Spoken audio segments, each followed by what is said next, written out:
triumph is ours! Kuros! But the battle of wizards and warriors continues with Iron Sword. The evil wizard Malkil will take the shape of the earth, wind, water, and fire. Farewell! The fate of the world is in your hands! Back, Fire Beast! Live the saga of Iron Sword on your Nintendo Entertainment System from Acclaim. Kuros?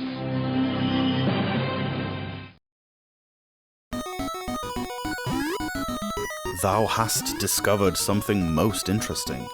An early title, unreleased in Japan.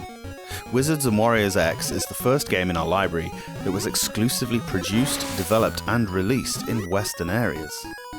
A sequel to Iron Sword, Wizards and Warriors 2 for the NES, you could be excused for wondering where chapters 4 through 9 are. Graphically, the Fortress of Fear is certainly reminiscent of its NES cousins. The protagonist Kuros is faithful, and the way the game looks is probably its biggest plus point. The graphics are quite nice for so early on, especially since this was the first real shot a Western developer had with the technology. However, the graphic style is also a detriment to the game. Trying to retain the sizes of the sprites from the NES trilogy on a proportionately smaller screen means everything is so close up that there's virtually no draw distance at all. Enemies and projectiles come upon you so quickly that until you've learnt the stage layouts, you'll be taking a lot of damage. Compare this to Castlevania or Super Mario Land, where characters were scaled down, sacrificing some of the look but maintaining the all-important gameplay.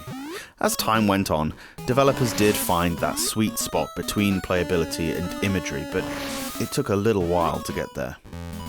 The Wizards and Warriors series was remarkable in part due to its omnidirectional exploration.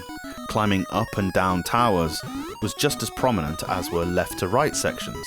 There's very little of that here. Levels progress horizontally with plenty of backtracking.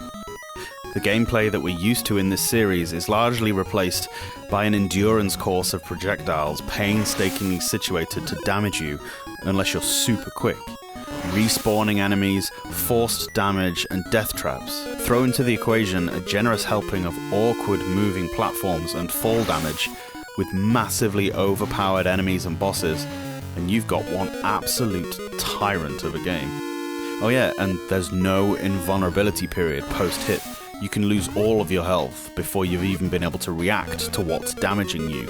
No continues either, folks. It's a pretty harsh taskmaster.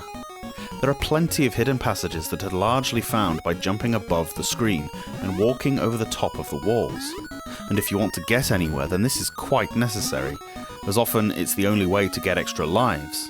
Sometimes, though, you want to go back and carry on with the level, only for it to end because you passed through some secret exit. Some levels end just as abruptly, only for you to be told that the evil Malkil awaits to vent his wrath upon thee. When I first saw that, I thought it was cool that the story progressed after each level, but no, you get the same text after each one. Never mind my hopes and dreams then. I can't stress enough how much I wanted this game to be great. I really did. It's just so short of the mark in so many areas.